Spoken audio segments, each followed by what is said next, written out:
sampaikan ada pada hadis yang kemarin 45 ya. Baik, kita mulai masih bab toharoh ya. Toharoh itu kalau bertetamu harus bersih-bersih, nggak ada sisa.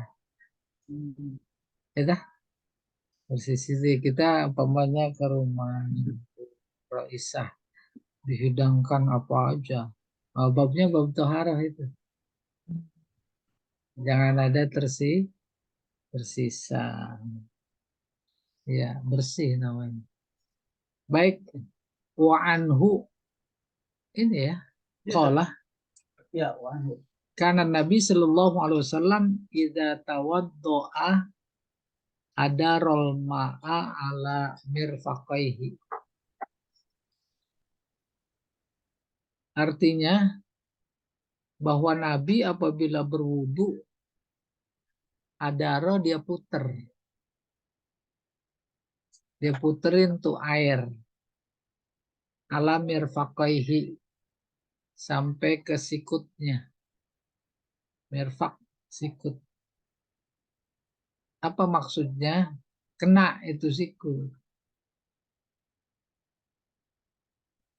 Paham maksudnya? Kita ke Kerawang.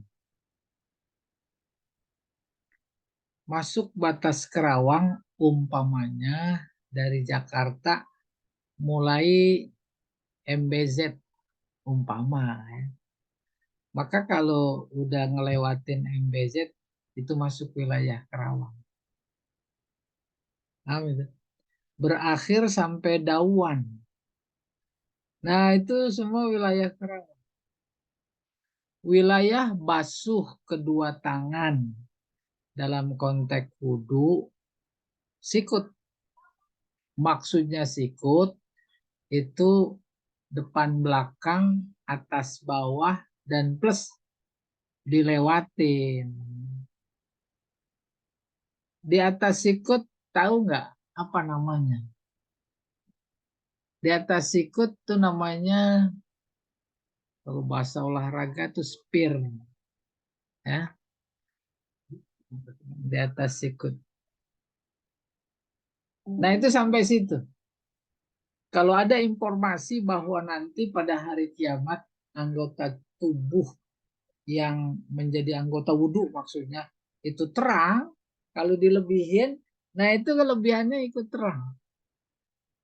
Apa maknanya? Jangan sampai kurang. Satu. Yang kedua, jangan pas-pasan. Gitu, jangan pas-pasan. Iya, insya Allah dipaham. Nah, di sini dikeluarkan oleh Ad-Daraqutni bi isnadin dhaif. Dengan sanad yang dhaif. Kalau mendengar, menyebut, membaca terkait hadis dhaif, insya Allah kelas kita nggak serta-merta kemudian memicingkan mata, melihat sebagai sebelah mata.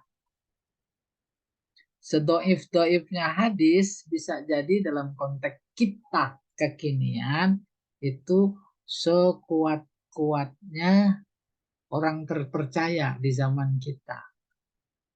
Paham itu? Jadi jangan memicingkan mata. Meskipun itu terkait hukum. Kalau dunia akademik, hadis doif terkait hukum itu nggak dipakai. Sebab lemah. Kebenaran bahwa itu kata-kata Nabi dianggap lemah. Tapi ada juga sejumlah orang ulama, bahkan termasuk Imam Ghazali, di bukunya itu, apa itu? Bukunya apa sih yang terkenal? Ihya Ulumuddin. Oh, itu banyak sekali hadis doif dipakai. Saya berilustrasi begini. Hadis ini doif. Dipakai oleh si A untuk mendoifkan. Udah doif. Dijadikan dalil, lalu dia berkata, itu hadis doif. Umpamanya, pertanyaan, mana yang lebih dhaif antara kata-kata dia dengan kata-kata yang ada dalam hadis dhaif? Gitu maksudnya. Maka kemudian tadi saya katakan, sedoif-doifnya hadis itu dibanding dengan pendapat orang sekarang yang paling kuat, masih lebih kuat hadis doa. Akhirnya jalan keluarnya yang kita lihat, hadis-hadis doif itu dipakai lifadho ilil amal, mendorong untuk melebihkan amal, jangan merasa puas dengan amal tertentu. Boleh saya beri ilustrasi lain. Ada sholat sunat, namanya qobliyah ba'diyah. Maka saya tanya, sebelum maghrib ada qobliyah atau tidak? Sebelum maghrib. Tidak ada, Ustaz. Banyak di antara saudara-saudara kita yang nggak melakukan karena dia tidak ada. Ada hadisnya. Itu kan doif. Tuh, paham itu ya? Maka yang mengatakan itu kan doif, itu jauh kata-katanya lebih doif Ya, dari hadis doif yang ada. Itu maksud saya. Ini mensikapi ini dalam konteks wudhu membasuh dua tangan. Jangan kurang dari sikut, jangan pas pada sikut, lewatin. Itu ada ro'ala mirfaqaihi. Tangan bagian kanan, tangan bagian kiri, tangan bagian bawah, tangan bagian atas diputer. Dan insya Allah saya melihat wudhu teman-teman kita ketika berwudhu insya Allah seperti itu. Tak lupa kalau mau ditambahin digosok. Jangan cuma dikucurin. Kembali ke ilustrasi tadi itu. Qobliyah maghrib. Kalau dia bilang dhaif, kan saya hampir sulit memahaminya. Hadis Nabi yang ada, yang mau sholat silahkan. Yang enggak apa-apa. Itu satu itu.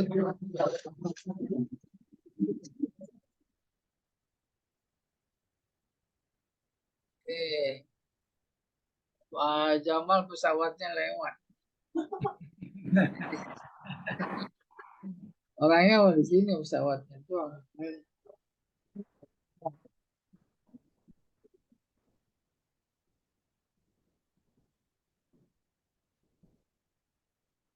Nah, hadis Nabi terkait baik qobliyah maghrib atau qobliyah isya, man sya'afal yusolli. Siapa yang mau silakan sholat.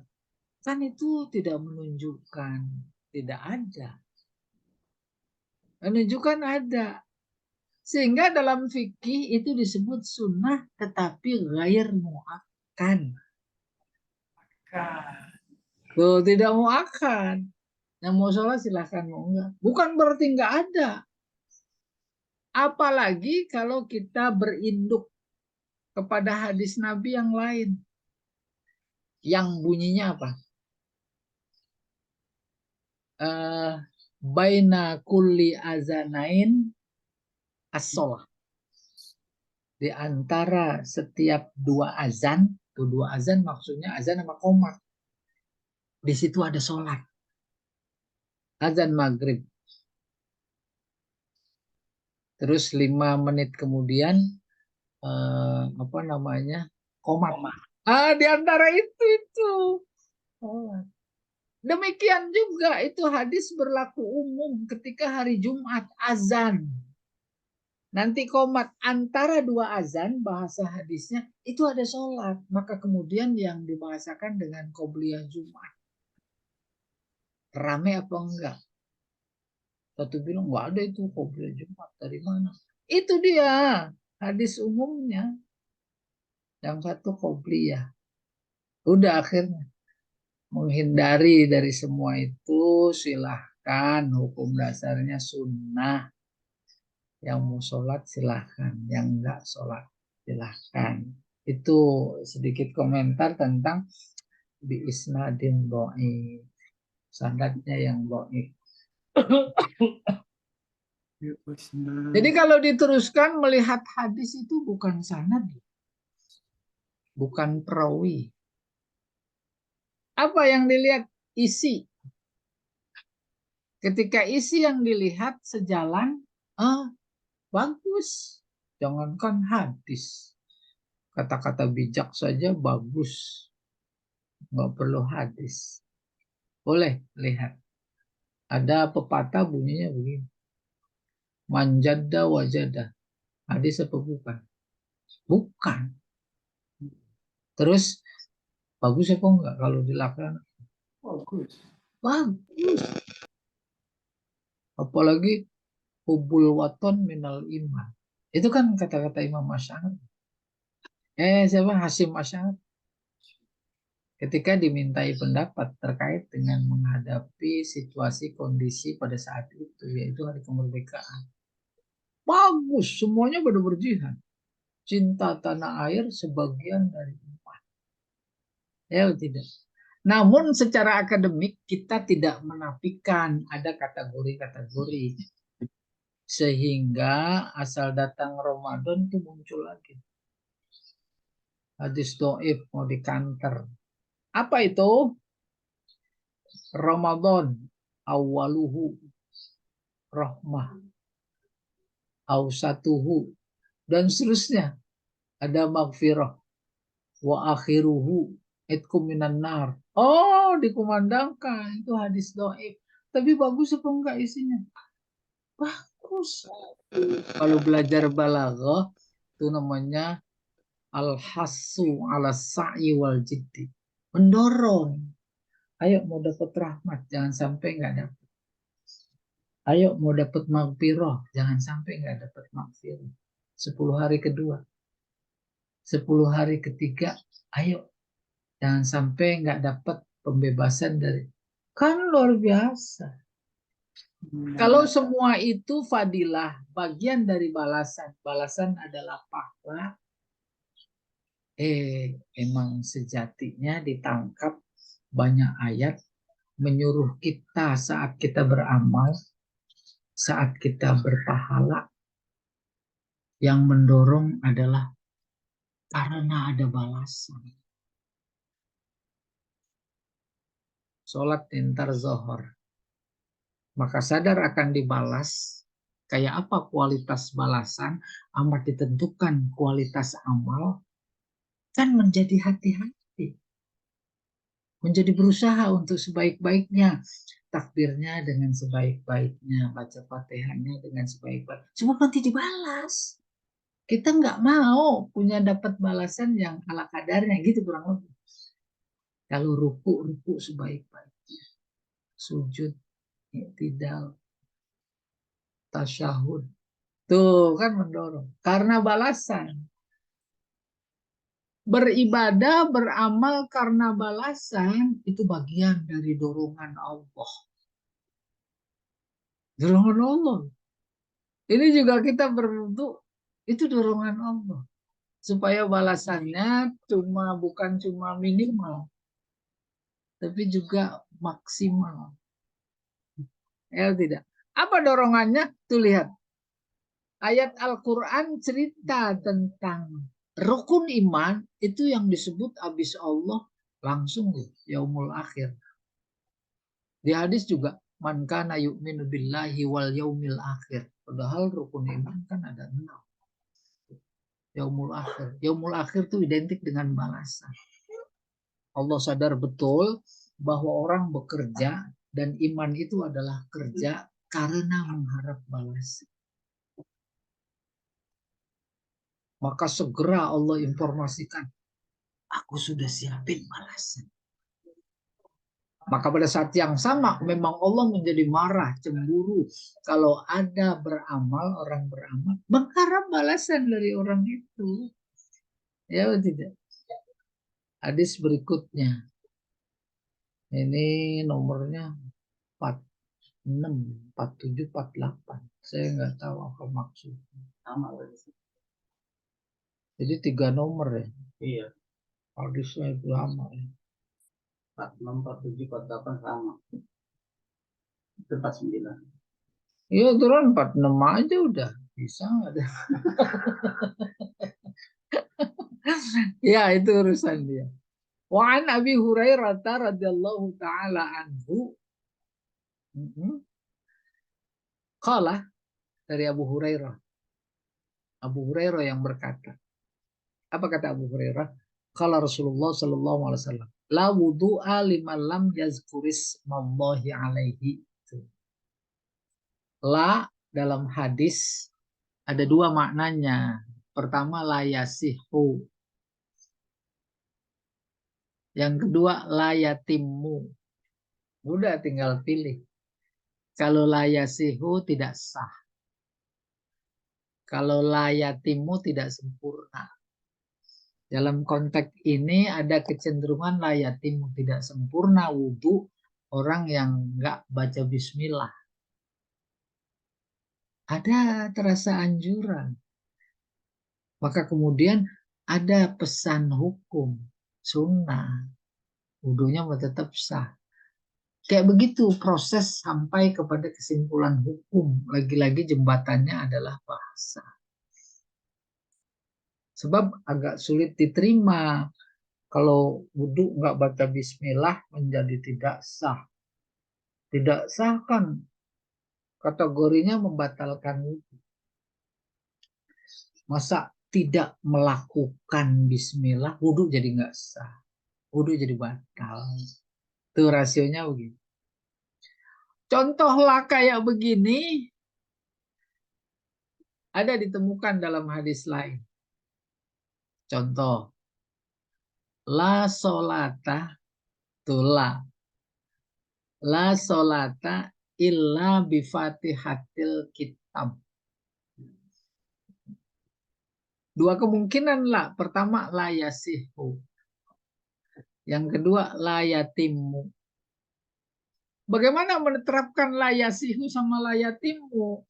Kalau la yasihu berarti sholatnya sendirian, kagak baca Fatihah. Itu kan menjadi jelas. Nggak sah itu. Itu maksudnya.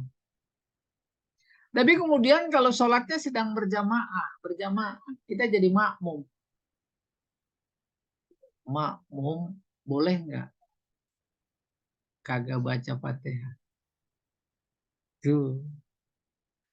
Satu bilang boleh. Siapa diantaranya? Imam Hanafi. Makmum mah bukan boleh saja nggak baca Fatihah, nggak wajib baca Fatihah. Itu diantara fatwanya dibukukan dalam bukunya Abu Hanifah Hayatuhu wa Fikhuhu gitu kalau nggak salah. Ketika dalam majlis masjidnya dia berfatwa makmum tidak wajib baca Fatihah, artinya tetap sah, maka diprotes sama murid-muridnya, dikeroyok di rumahnya. Dia hadapi. Lalu di depan pintu Abu Hanifah bilang, kalau kalian mau berdebat samaku, boleh tapi jangan keroyokan. Susah. Bagaimana kalau satu orang diangkat dari kalian sebagai juru bicara? Setuju atau tidak? Setuju. Maka kalau setuju, apa kata juru bicara kalian adalah apa pendapat kalian? Setuju nggak? Setuju. Apa kata dia terus? Kalau begitu, apa perlunya makmum baca Fatihah? Kan udah dibaca oleh makmum.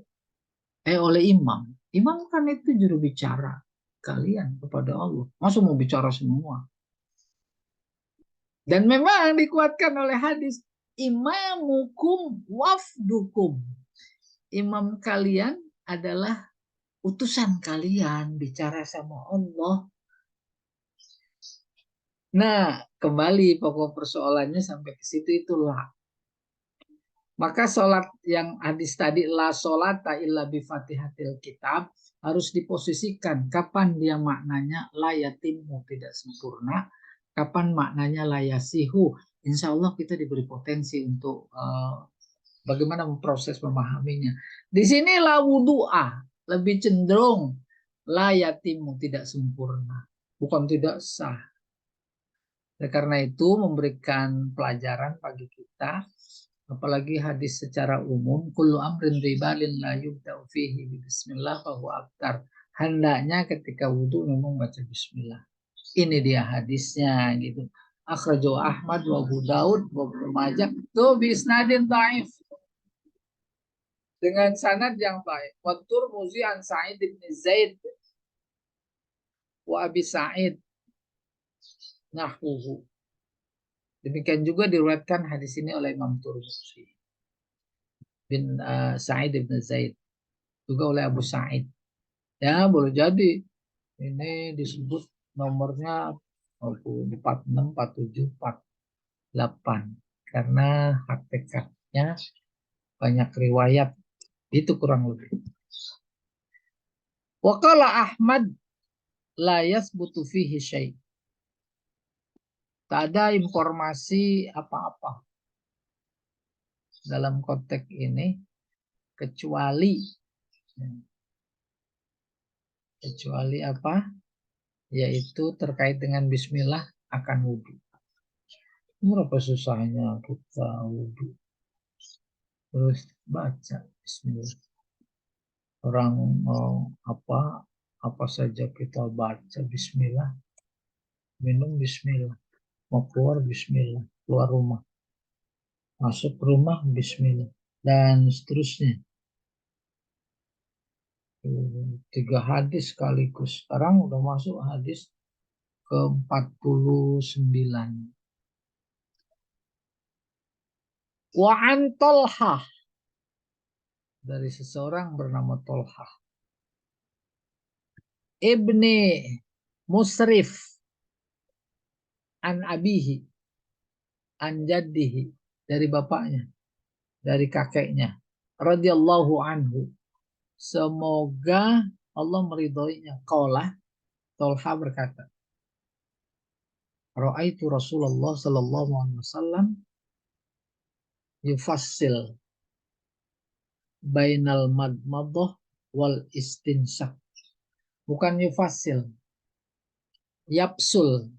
Memisah antara berkumur dan memasukkan air ke hidung. Berpisah maksudnya kalau airnya pakai diciduk ketika berkumur, ciduk, selesai.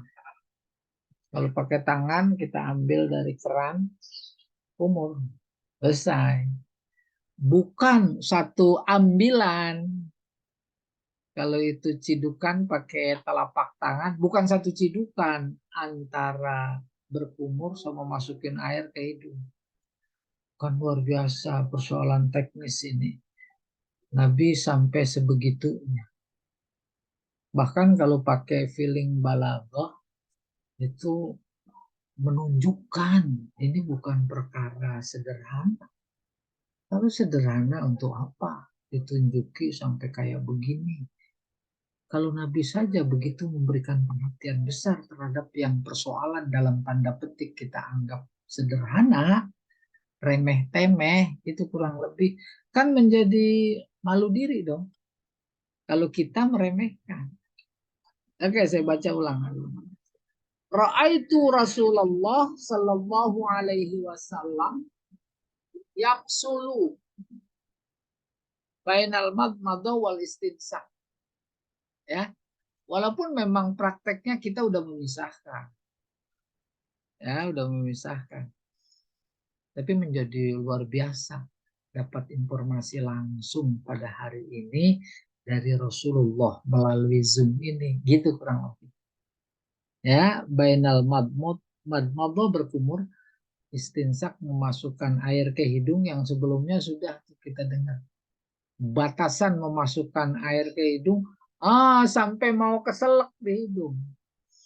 Terus langsung dikeluarin, bukan cuma begitu aja. Sedot, ya, keluarin. Itu tuh pertanyaan tuh sebenarnya.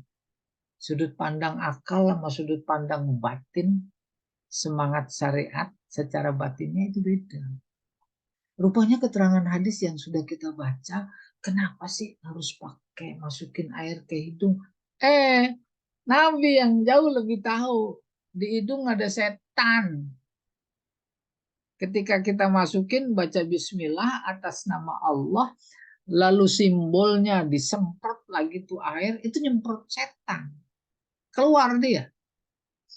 Tuh. Demikian juga lagi ke kumur. Ya, Allah alam bisawab. Iya. Akhrajahu Abu Daud bi isnadin dhaif. Terus hadis kita tahu ini dhaif. Tapi mendorong kita untuk melakukan, mengamalkan. Itu namanya yang disebut li fadhailil a'mal. Fadhailil a'mal. Iya. Hadis ke-50. Wa an Ali radhiyallahu taala anhu. Dari Ali radhiyallahu taala anhu. Fi sifatil wudu, terkait dengan sifat wudu. Sifat wudunya Nabi. Sifat wudu. Sifat wudu itu gambaran wudu. Apa kata beliau? Summa tamad mado. Kemudian beliau Nabi berkumur. Wastan saro salasan. Dan memasukkan air ya 3 kali. Kumur buang, kumur buang. Tamad mado wastan saro. Maaf, tansaro bukan masukkan ke hidung. Mengeluarkan air dari mulut yang dikumur. 3 kali. Kumur 3 kali. Yumad midu wayun siru minal kaf. Dia masukkan air ke mulut, namanya yumad mid. Kita bahasakan berkumur. Wayansur, lalu mengeluarkannya. Dari mana itu? Minal kaf. Kaf telapak tangan. Alladzi ya'khudhu minhul ma'. Yang digunakan mengambil air. Terserah tuh airnya dari keran, apa dari kolam, apa dari ember. Itu saja harus dipahami secara esoteris. Seolah-olah dia berkata kepada mereka yang wudhunya pakai cidukan. Dalam konteks ini seolah-olah dia berkata, pakai dong telapak tangan. Itu minal kaf. Tidak bermaksud mengatakan bahwa kalau yang pakai cidukan itu salah. Tidak. Substansi amalnya kan berkumur. Soal dari cidukan itu kan teknis. Dilihat situasi dan kondisi. Paham? Tapi ketika saja kita pahami secara esoteris, batin ya, oh iya dong. Sunnahnya pakai kaf dari keran. Keran mah udah cenderung pakai telapak tangan lebih kuat ketimbang pakai cidukan. Tidak menutup kemungkinan nggak pakai cidukan, nggak pakai tangan. Bagaimana itu? Di keran ada selang. Selangnya panjang, dia kucurin ke mulut. Kumur-kumur. Nah, itu tidak menyentuh ini. Ya, telapak tangan. Sebab logika bahasanya, maka kemudian digunakan kata kaf yang artinya telapak tangan kalau tidak dilatar belakangi oleh kemungkinan yang ada dalam pikiran Nabi. Kalau nggak disebut kaf, bisa jadi kayak tadi model pakai selang. Bisa jadi pakai cidukan. Bukan berarti salah, bukan. Betul. Tetapi ketika melakukannya dengan bukan telapak tangan, berarti dia nggak nyunah istilahnya. Yumad mitu wa yunsuru minal kaf. Akhrajahu Abu Daud wa Nasa'i. Keluarkan oleh Imam Abu Daud, Nasa'i. Ini hadisnya udah yang tadi. Di bawah ini sedikit penjelasan. Nggak apa-apa kita baca. Hadis yang tadi nomor 45 ada kalimat ada rolma. Ada rol mengelilingi air. Ajrohu artinya mengalirkan, membasahi supaya basah. Wa fi isnadi hadzal hadis Al-Qasim ibn Muhammad ibn Uqail wa huwa matruk. Terkait dengan hadis yang lain persoalan mengelilingi, mengalirkan air, ini nggak dipakai. Biarin, itu urusan dia. Terus pada hadis yang 46, 47, 48 ada redaksi kata-kata la wudu'a. Ya dulu ala kaunit tasmiyah ruknan au syarton lil wudu. Nih, simpulan di kitabnya. Kata-kata la wudu'a menunjukkan bahwa baca bismillah itu rukun atau syarat bagi wudhu. Li'anna zohir anna nafya laisa lil kamal. Ini yang tadi udah di sini. Sebab zohirnya bahwa la di sini yaitu nafi pada kata la wudu'a laisa lil kamal. Bukan menunjukkan kesempurnaan. Tadi kan udah disebutkan la ada dua. Ada layasihu, ada layatim. Menurut keterangan ini bahwa la pada kata la wudu'a itu tidak menunjukkan laisa lil kamal.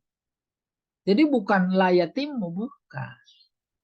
Layatimul wudu gitu bukan. Bal lisihah wal wujud. Ini lebih hati-hati lagi. Akan tetapi la di situ menunjukkan layasih tidak sah. Kalau nggak baca bismillah. Maka kembali kepada pikiran fikih kita. Nggak sah. Rukun. Silahkan timbang-timbang. Maka kalau buka fikih, rukun wudhu. Satu, baca bismillah. Tuh gitu konsekuensi makna. Kalau itu hanya sekedar bukan layatimu, maka tak masuk kategori rukun. Di sini disebutkan bal lisihah. Boleh, bagus dua-duanya. Kama huwa sya'nula, sebagaimana la allati takunu linafil jinsi. Seperti halnya la yang kategorinya la nafilil jinsi. Kan hadisnya la wudu'a. Ditarik makna itu kepada la nafilil jinsi seperti pada la ilaha illallah. Tidak ada satupun itu Tuhan. Tidak ada Tuhan satupun. Itulah nafilil jinsi. Demikian juga la wudu'a. La wudu'a kan nafilil jinsi juga. Gitu. Ya, enak kita mendengarkan logika bahasa. Atau pada lana fil jinsi toyo contoh dalam ayat Al-Qur'an umpamanya begitu. Waman faradha fihinnal hajja fala rafasa. Enggak boleh rafas sedikit pun. Wala fusuqa. Enggak boleh fasik sedikit pun. Itu lana fil wala jidala. Enggak boleh jidal, tengkar sedikit pun fil hajj. Dalam haji. Demikian juga la wudu'a, tidak ada wudu sedikit pun gitu. Kecuali dengan bismillah. Maka bismillah dengan pemahaman seperti tadi dianggap rukun. Baru dengar umpamanya. Udah, saya cocok nih. Pakai wudu bismillahirrahmanirrahim. Iya. Oke, gitu. Kama huwa sya'nula allati takunu lana fil. Walakinnal amro kama qala Imam Ahmad. Tetapi persoalannya seperti yang dibilang oleh Imam Ahmad. La yasbutu fi hadzal bab syai'. La yasbutu, tidak ada dalil dalam bab ini sedikit pun. Maksudnya apa? Bahwa bismillah itu rukun wudhu, nggak ada dalil. Faqayatu ma fil bab, maka yang ada dalam bab ini anna tasmiyah sunnah. Baca bismillah itu sunnah. Lita'adudi hadhil ahadis ba'diha biba', karena ada apa ya artinya, tolak belakang, ta'adud antara hadis-hadis terkait ini satu sama lain. Wallati tadullu ala fadli bada'atil umur bitasmiyah. Juga hadis-hadis yang menunjukkan keutamaan memulai pekerjaan dengan bismillah. Seperti tadi yang saya sebutkan, itu keutamaan saja. Kalau wudhu pakai baca bismillah, bukan rukun. Nah, ada catatan kaki pada hadis nomor 49, yaitu qauluhu yapsulu ayyufarriqu. Misah. Jangan satu cidukan air kumur terus dimasukin ke hidung. Nah, kalau jigong yang ikut gimana? Malah jadi tambah setan itu. Fakana ya'khudzu ma' lil madmadah. Yaitu dia Rasulullah mengambil air untuk berkumur, summa ya'khudzu ma' jadidan lil istinsa. Diambil air baru untuk memasukkan air ke hidung. Pada hadis nomor 50 ini. Qauluhu yumadmidu wa yansuru minal kaf alladhi yakhudhu minhul ma'ai, artinya dia berkumur dan mengeluarkan air itu saat ngambil pakai telapak tangan. Ai kana yakhudhu kaffan, artinya dia mengambil secidukan tangan. Ai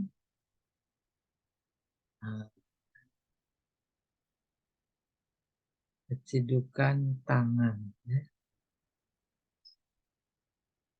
Kaffan. Ai, kok ini 51 nih di bawah. Ai, di sini. Ghurfah minal ma, secidukan. Tapi cidukannya pakai telapak tangan. Fayadkhulu juz'an minhu, maka sebagiannya dimasukkan ke mulut untuk berkumur, fi famihi, ke mulutnya, lil madmadah. Wa yadkhulul baqi fi anfihi lil istinta. Sisanya dia masukkan ke hidung. Itu yang tadi nggak boleh. Ya. Wa kana yaf'alu dzalika salasa marrat. 3 kali. Soal 3 kalinya 3 kali. Tapi jangan sebagian ke sini, terus sebagian ke hidung. Nah, tapi dijelaskan tadi yang dimaksud yafsulu yaitu satu cidukan ke mulut, satu cidukan ke hidung. Ya, sementara sampai sini barangkali ada yang mau tanya sebelum masuk hadis. Iya. Ini masih ada nih. Itu sebentar nomor penjelasan hadis 51 nih. Masih ada catatan kakinya. Min kafin wahidah, al kaf yuzkar wa yu'annas, yuzakkar. Kaf, kaf itu belum dibaca. Oh. Oh, belum ya, berarti hadis 51 sekarang kita. Ya.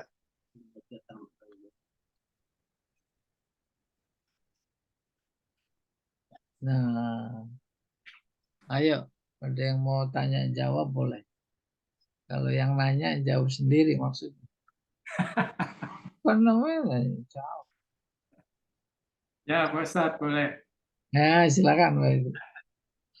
Pak Ustadz tadi yang di dalam nomor 46, 47, 48 kan la wudhu. Mengingat membaca basmalah itu kalau di tempat wudhu yang tidak ada, atau dengan kata lain lah, tidak di kamar mandi yang ada tempat buang air besarnya, kalau membaca bismillah apa tidak mencederai Oh iya iya.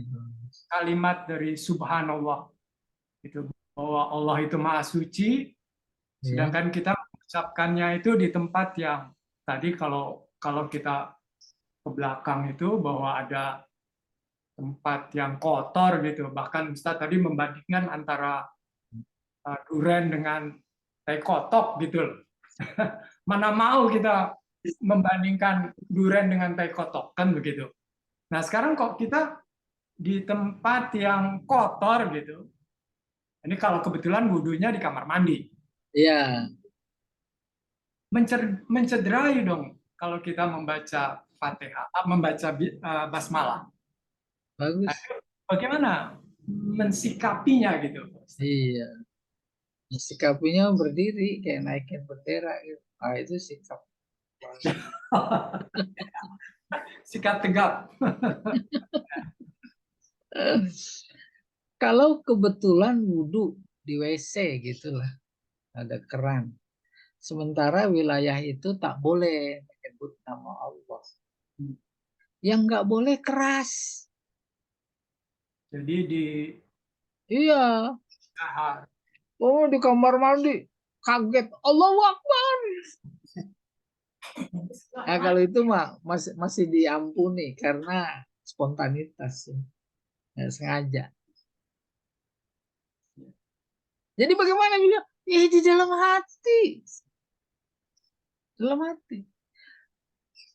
Di dalam hati, jangankan bismillah, sambil ngapal, tadarus dalam hati. Zikir yang lain dalam hati. Sekarang kan enggak tuh, dunia maju. Nongkrong emang lama, dibuka HP. Kan, kan konyol itu. Berzikir dalam hati. Atau contoh konkret yang kadang-kadang terjadi. Kita lagi masih nongkrong, kamar mandi, azan berkumandang. Kita dengar, dijawab, jawab. Jawab di dalam hati. Tuh, hati kita mah nggak pernah hilang. Itu yang dimaksud, andai kata ya, terjadi seperti itu yang dimaksud kapan saja, di mana saja kita dalam keadaan zikir. Maka disebutnya alladzina yazkurunallaha qiyaman wa qu'udan wa ala junubihim. Tuh, qu'udan bisa jadi di situ, kalau di masjid mah nggak ada masalah. Itu tuh lagi duduk gitu. Ya, bisa jadi lagi nongkrong. Berdiri mah enggak ada. Nah, jadi boleh nggak apa-apa, Pak. Ya. Tapi dalam hati. Allah alam bisawab.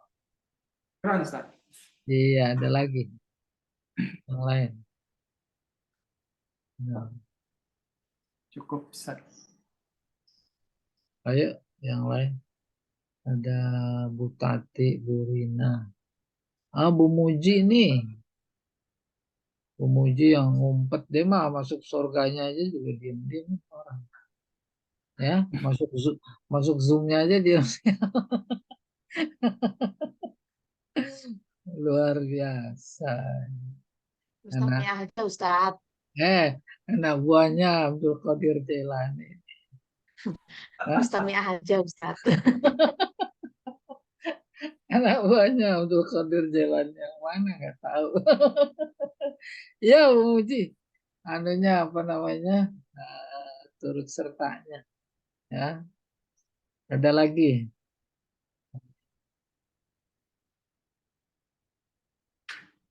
Kalau nggak ada saya mau tutup nih, ngapain buka warung, nggak ada yang beli. Hah? Dan udah kenyang semua ini. Hah? Karena pada sambil ngunyah nih, nggak ada yang muncul. Oh, Pak Edi ini di lantai 2 nih. Tuh. Iya, Pak Ustadz. Ya, sambil nunggu durian jatuh. Kan kedengeran itu dari.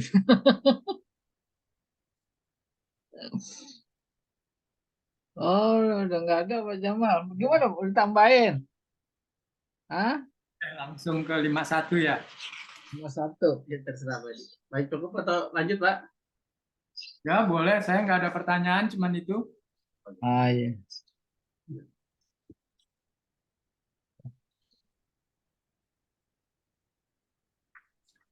Oh, 51 nih, tambahin satu.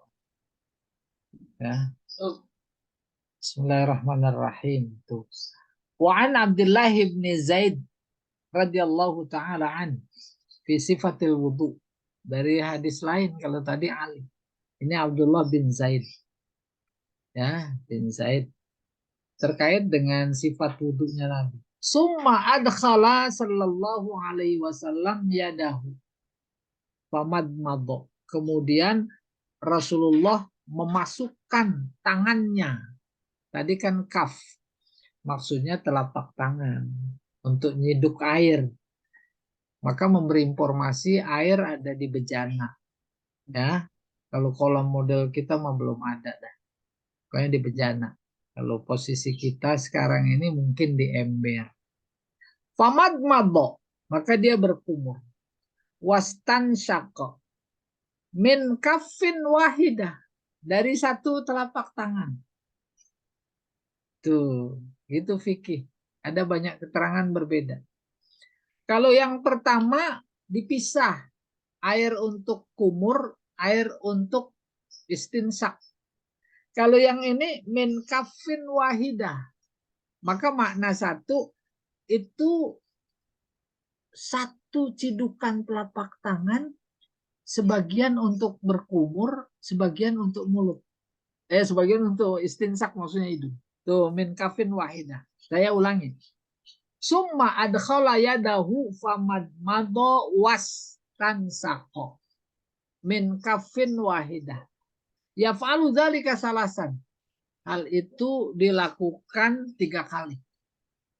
Maksud saya, maksud kita, maksud hadis ini dalam konteks keseharian kita, wudhu nih bareng nih. Kiri ada orang wudhu, kanan ada orang wudhu. Sama-sama tahu sunnah memasukkan air ke mulut, berkumur namanya, masukkan air ke hidung, istinsak namanya. Kita saksikan dia satu cidukan telapak tangan dari keran, mulut terus ke gitu. Kita jadi nggak asing lagi. Ada. Ya. Oh iya, dia pakai yang itu yang sebelah kanan. Terus yang sebelah kiri kita saksikan lagi. Dia nggak kayak yang sebelah kanan. Sebelah kiri 1 kali berkumur. Ya, 3 kali dia lakukan. Terus ambil air lagi yang lain dari telapak tangan. Maksudnya bukan satu telapak tangan dibagi 2. Ambil lagi baru gitu. Tuh gitu. Ini dia hadisnya. Ya. Hadis ini muttafaq alaih. Kesimpulan hukumnya boleh. Boleh satu cidukan tapak tangan untuk mulut dan hidung. Boleh juga dibedakan. Nah, kok bisa jadi begini? Yang dilakukan oleh Nabi itu apa? Bagaimana? Nah, karena 2 riwayat yang berbeda. Satu melihatnya kebetulan memisahkan antara cidukan pertama dan kedua. Yang satu melihatnya enggak nyambung. Begitu kronologisnya, begitu visualisasi pikirannya, gambarannya. Iya, berarti dua-duanya betul. Banyak model kayak begini. Contoh umpamanya. Yang satu lagi tasyahud di sebelah kanan kita, telunjuknya gerak-gerak. Yang satu enggak. Dan kita sendiri enggak. Apalagi geraknya beda-beda. Ada vertikal, ada horizontal, ada muter-muter. Umpamanya begitu. Padahal Nabi bersabda, Shollu kama ra'aitumuni usolli. Sholat seperti kalian melihat aku sholat. Pertanyaan mendasar. Jadi yang mana yang benar ketika tasyahud? Baru dikompromikan. Maksudnya shollu kama ra'aitumuni usolli adalah sebatas rukun. Rukun pertama niat, terakhir salam. Ada 13. Itu semuanya sama. Yang mau goyang kayak telunjuknya mau enggak. Itu dia yang dimaksud shollu kama ra'aitumuni usolli. Adapun soal goyang, soal enggak goyang maksudnya itu kan soal riwayat. Satu melihat Nabi begini. Satu melihat enggak. Bisa jadi karena redaksi hadis yang dia terima. Kalau yang nunjuk saja itu pernah lihat hadisnya yushiru, memberi isyarat pada telunjuknya ketika tasyahud. Tapi kalau yang satu riwayatnya bukan yushiru, tapi yuharik. Yuharik menggerakkan. Lah ini kan bukan rukun. Maksudnya jangan sampai terjadi satu sama lain saling menyalahkan. Sebab itu mah soal furu cabang, bukan rukun. Gitu. Semua terkait dengan hal-hal yang bersifat furu'iyah. Satu kunut, satu enggak kunut. Dan lain sebagainya. Wallahu a'lam bishawab. Ayo, udah mau azan zuhur nih. Mau ditambahin lagi apa mau udahan? Hah? Oh, Pak Ustadz. Ya, cukup ya. Baik. Bapak Ibu sekalian, kita sekali lagi bersyukur kepada Allah.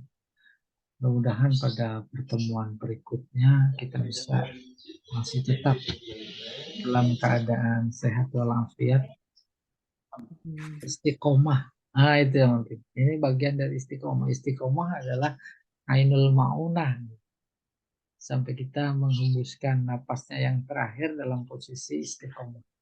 Baik, kita sudahi dengan doa kafarat majelis.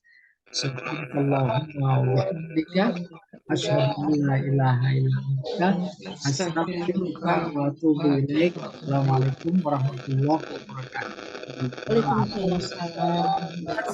Kan Ustaz. Bukan Ustaz.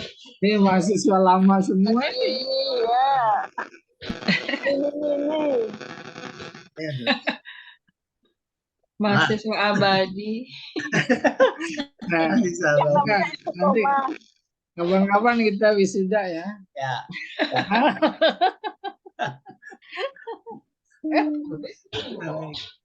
Ustaz Kamal lagi di di rumah Ustaz Satibi. Iyalah. Iya, Bu. Tadi itu udah dikasih tahu tadi pagi. Oh. Pagi tadi tuh. Pak Duren ya? Mau panen ke rumah Pak Edi ini. Mau lihat kembang duren. Alhamdulillah.